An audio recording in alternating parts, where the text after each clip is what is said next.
Alors bonjour, bienvenue à tous. Nous allons voir aujourd'hui comment on peut compléter un tableau de proportionnalité grâce au coefficient de proportionnalité. Il existe d'autres techniques pour compléter les tableaux de proportionnalité. On peut les retrouver dans d'autres vidéos évidemment, mais aujourd'hui on va voir comment on peut trouver le coefficient de proportionnalité et donc compléter un tableau de proportionnalité assez vite grâce à ce coefficient. Alors pour ce faire, je vais partir d'un exemple assez classique. On va partir d'un pot de peinture de 5 litres qui permet de recouvrir 16 mètres carrés. On imagine bien que la quantité de peinture et la surface que l'on peut recouvrir sont deux grandeurs qui sont proportionnelles. Et donc, on va pouvoir dresser un tableau de proportionnalité avec la surface donc en mètres carrés. On précise toujours dans notre tableau quelle est l'unité, si possible, de notre grandeur. On va également donc mesurer la peinture. Cette peinture, on va la mesurer en litres. Donc on n'oublie pas que les litres sont une unité qui se note avec un L majuscule. Et on sait, dans l'énoncé, justement, dans l'énoncé, on va prendre une information, et cette information, c'est que 5 litres ici correspond à 16 mètres carrés. Donc cette information, on va la reporter dans le tableau. On va bien préciser qu'avec 5 litres, on peut faire 16 mètres carrés.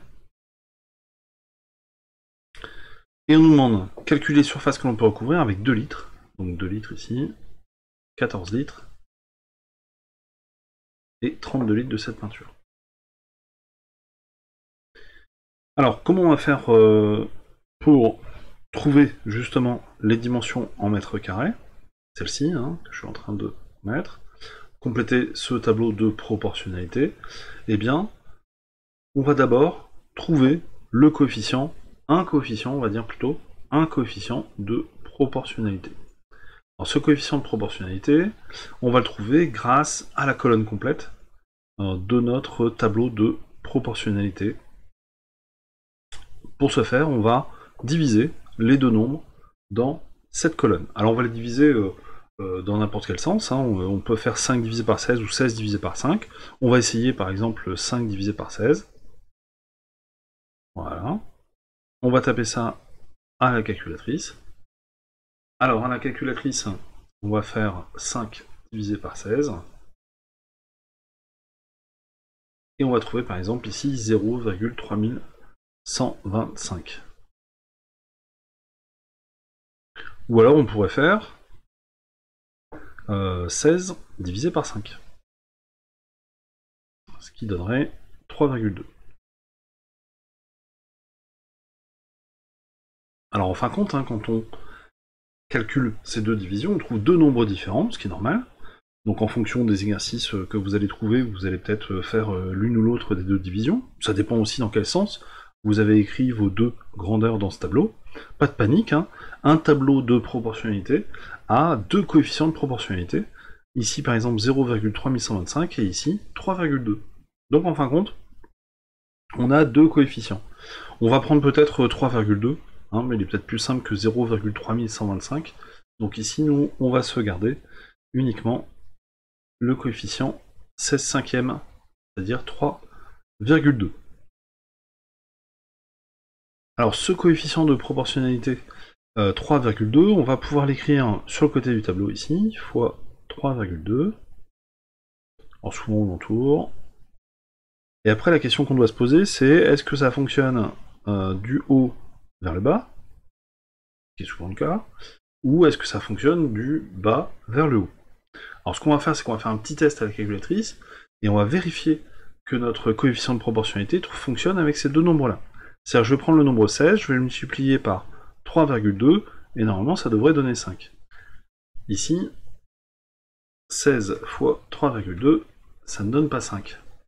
Ça veut dire que mon coefficient de proportionnalité, je l'ai bien calculé, mais il ne permet pas d'aller du haut vers le bas, mais du bas vers le haut. Et donc là, si on tape 5 fois 3,2 à la calculatrice, on devrait trouver 16. Voilà.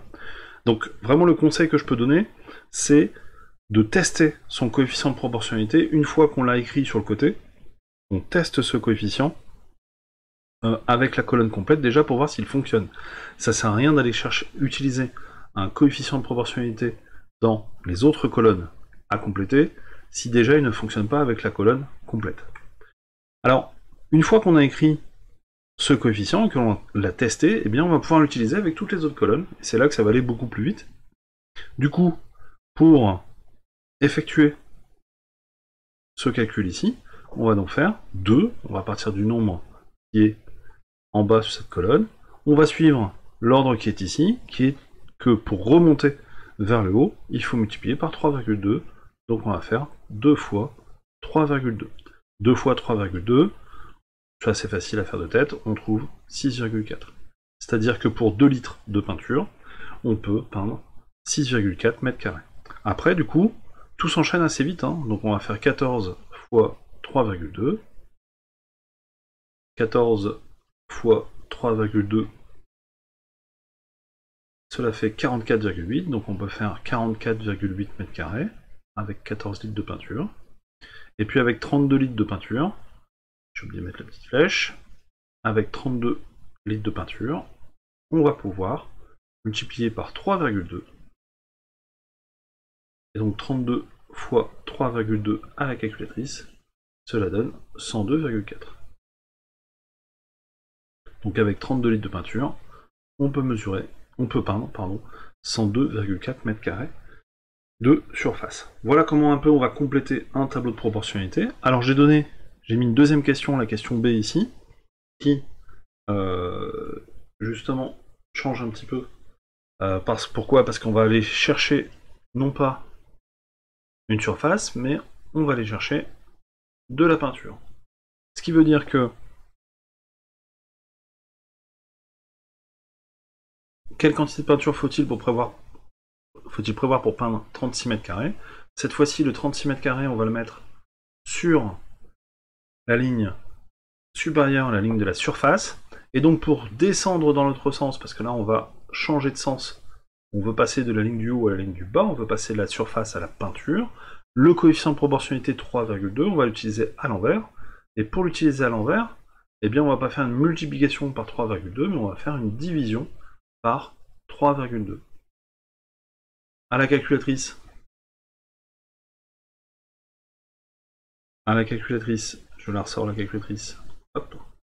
On va donc faire 36 divisé par 3,2 et on va trouver 11,25. Donc 11,25, on va pouvoir mettre ici que ça correspond à 11,25. Et ces 11,25, on les a donc trouvés en faisant 36 divisé par 3,2. Voilà, c'est comme ça que l'on va compléter un tableau de proportionnalité grâce à un coefficient. Alors vous avez vu, on a utilisé 3,2, on aurait pu utiliser tout à l'heure 0,3215. Évidemment, on aurait trouvé les mêmes résultats, même si on n'a pas utilisé le même coefficient. Donc quand vous résolvez ce genre de problème, eh bien, on peut avoir des calculs différents, avec des coefficients différents. Évidemment, le résultat doit être identique, quel que soit le coefficient que vous utilisez. Voilà, j'espère que cette vidéo vous aura plu. Vous pourrez voir évidemment d'autres vidéos pour compléter les tableaux de proportionnalité avec d'autres techniques. Hein. Il y a d'autres techniques qui existent. Je pourrais vous les mettre en lien maintenant. Ou alors, vous pouvez aussi vous abonner à ma chaîne YouTube. Le lien apparaît maintenant. Et évidemment, si vous voulez voir d'autres vidéos sur la proportionnalité, n'hésitez pas à vous abonner à la playlist que aussi je vous mets en lien maintenant. Merci, à bientôt.